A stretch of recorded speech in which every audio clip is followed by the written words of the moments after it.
ଦାଦା ନମସ୍କାର। ନମସ୍କାର ନମସ୍କାର କୁହନ୍ତୁ ଆଜ୍ଞା। ମୁଁ ଦେଖା ଦର୍ଶନ ନାହିଁ ଆଉ ଲେବର କାର୍ଡ ଗୋଟେ କରିଦେଲ। ଲେବର କାର୍ଡ ଆମର ଦୁଇ ପ୍ରକାର ଅଛି, ଗୋଟେ ଅଛି ନିର୍ମାଣ ଶ୍ରମିକ କାର୍ଡ ଆଉ ଗୋଟେ ଅଛି ଅଣସଂଗଠିତ ନିର୍ମାଣ କାର୍ଡ। ଅଣସଂଗଠିତ ଶ୍ରମିକ କାର୍ଡ କାର୍ଡ ତ କାର୍ଡ ଦିଟା କାର୍ଡ ପୁଣି କୁଆଡେ ହେଲା ଗୋଟେ ତ କାର୍ଡ ଲେବର କାର୍ଡ ଗୋଟେ ଅତ୍ୟଧିକ ସୁବିଧା ପାଇବେ ଆଉ ଗୋଟେ ଟିକେ କମ ସୁବିଧା ପାଇବେ। ଅତ୍ୟଧିକ ସୁବିଧାଟା দেখা କିଟା ନିର୍ମାଣ ଶ୍ରମିକ କାର୍ଡ ଯୋଉଟା ଆମର ନିର୍ମାଣ ଶ୍ରମିକ କାର୍ଡ ରହିଛି ସେଇଟା କଲେ କଣ ମିଳିବ ପ୍ରଥମେ ଆମକୁ ଜାଣିବାକୁ ପଡିବ। ତ ଏଇଟା କଲେ ବର୍ତ୍ତମାନ ସମୟରେ 2025 ମସିହାରେ କଣ କଣ ଆମେ ସୁବିଧା ସେଥିରୁ ପାଇପାରିବା ଯଦି ଆପଣ ଗୋଟେ ନିର୍ମାଣ ଶ୍ରମିକ କାର୍ଡ ଟିଏ କରିବେ ବା ଲେବର କାର୍ଡ ଟିଏ କରିବେ। 25 ମସିହା ତ ସରୁଛି, 26 ରେ କଣ ନୂଆ ସ୍କିମ୍ ଆଇବ କି?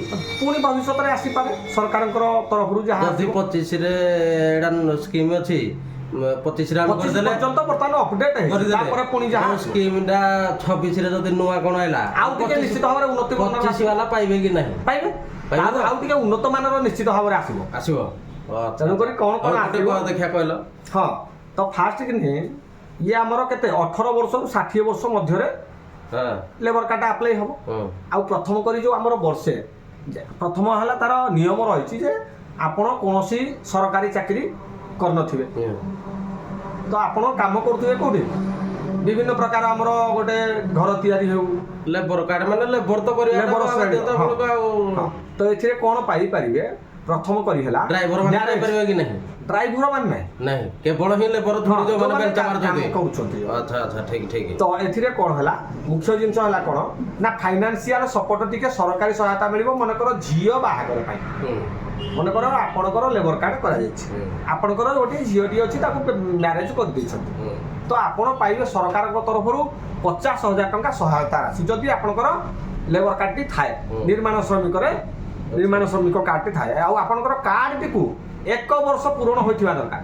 ଆଉ ଆପଣ 1 ବର୍ଷ ପ୍ଲସ୍ ଆଉ 1 ବର୍ଷ ଉପରେ ଯଦି କାମଟି ଆଉ ତା ବୋଲି ନୁହେଁ ଯେ ଆଜି ଆପଣ ଲେବର କାର୍ଡ କରିବେ ମାସେ ପରେ ବାହାଘର କରିବେ କହିବେ ଆମକୁ ପଇସା ମିଳିଲାନି, କେମିତି ମିଳିବ? ଆପଣଙ୍କର କାର୍ଡଟିକୁ ଗୋଟିଏ ବର୍ଷ ପଞ୍ଜୀକୃତ ହେବାର ଗୋଟିଏ ବର୍ଷ ପୂରଣ ହୋଇଥିବା ଦରକାର ହେଲେ ଆପଣ 50,000 ଟଙ୍କା ପାଇପାରିବେ। କିନ୍ତୁ କେତୋଟି ପାଇବେ? ମାତ୍ର 2ଟି ଝିଅ ପାଇପାରିବେ। ମନେକର ଆପଣଙ୍କର 3ଟି କିମ୍ବା 4ଟି ଝିଅ ଅଛି, ସବୁ ଝିଅକୁ କହିବେ ଆମେ ମ୍ୟାରେଜ କରିବୁ ସରକାର ସବୁ ପଇସା ଦେବେ, ସରକାର ମାତ୍ର 2ଟି ଝିଅ ପାଇଁ ଦେଇପାରିବେ ଏବଂ ସେ ଝିଅର ବୟସ 21 ବର୍ଷ ପୂରଣ ହୋଇଥିବା ଦରକାର। ଆଉ କଣ ମିଳିବ ନା ଇଏ ଗଲା ପ୍ରଥମ।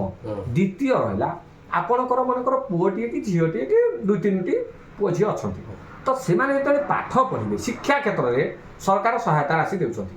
କଣ ଦେଉଛନ୍ତି ନା ଷଷ୍ଠ ସପ୍ତମ ଯଦି ଝିଅ ପଢୁଥିବ ତାହେଲେ ଝିଅଟିକୁ 2,000 ଟଙ୍କା ସେ ସରକାର ଦେବେ।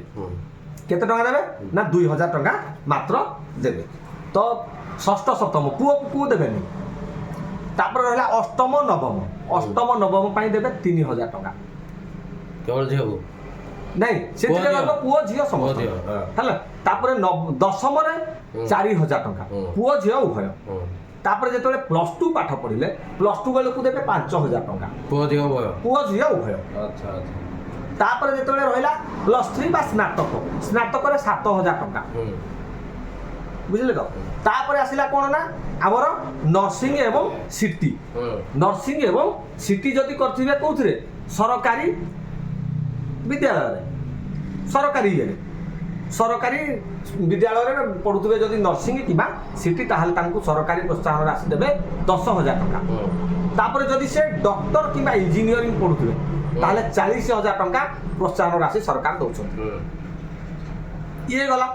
ତାପରେ ଆଉ କଣ ରହିଲା ନା କୌଣସି କାରଣବଶତଃ ଜଣେ ଯଦି ହିତାଧିକାରୀ ମୃତ୍ୟୁବରଣ କରୁଛନ୍ତି ଯଦି ତାଙ୍କ ପାଖରେ ଏଇ ନିର୍ମାଣ ଶ୍ରମିକ କାର୍ଡଟି ଥାଏ ତାହେଲେ ସେ 3 ଲକ୍ଷ ଟଙ୍କା ତାଙ୍କର ଯିଏ ନମିନି ଥିବ ସିଏ ପାଇପାରିବେ। ମୃତ୍ୟୁଟା କାମ କରୁଥିବା ସମୟରେ ମଲେ ପାଇବେ ନା ଯେକୌଣସି ଇଏରେ।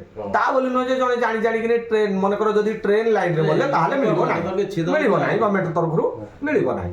ତ ଇଏ ସରକାରଙ୍କର ସହାୟତା ରାଶି ମିଳିବ। ଆଉ କଣ ରହିବ ନା ଅନ୍ତେଷ୍ଟି କ୍ରିୟା ପାଇଁ ମନେକର ଜଣେ କୌଣସି କାରଣବଶତଃ ମୃତ୍ୟୁବରଣ କଲେ 3 ଲକ୍ଷ ଟଙ୍କା ତାଙ୍କର ଯିଏ ନମିନି ଥିବ ସେ ପାଇବ ଏବଂ ତାଙ୍କର ଯୋଉ ଅନ୍ତେଷ୍ଟି କ୍ରିୟା ଶୁଦ୍ଧ କ୍ରିୟା କାମ ପାଇଁ ସରକାରଙ୍କ ତରଫରୁ ଲେବର କାର୍ଡ ଯଦି ତାଙ୍କର ଥାଏ ତାହେଲେ ତାଙ୍କ ନମିନିକୁ 5,000 ଟଙ୍କା ମଧ୍ୟ ପାଇବେ। ଆଉ ଇଏ ବର୍ତ୍ତମାନ 2025 ମସିହା ପର୍ଯ୍ୟନ୍ତ ଯାହା ଅପଡେଟ ରହିଛି। ପୁଣି 2026 କିମ୍ବା 27 ପୁଣି କିଛି ଅପଡେଟ ଆସିଲେ ଜଣେଇବୁ। ନିଶ୍ଚିତ ଜାଣିପାରିବେ।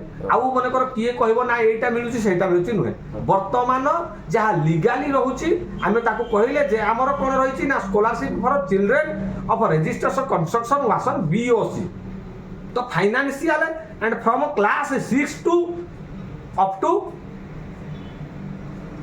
Professional courses.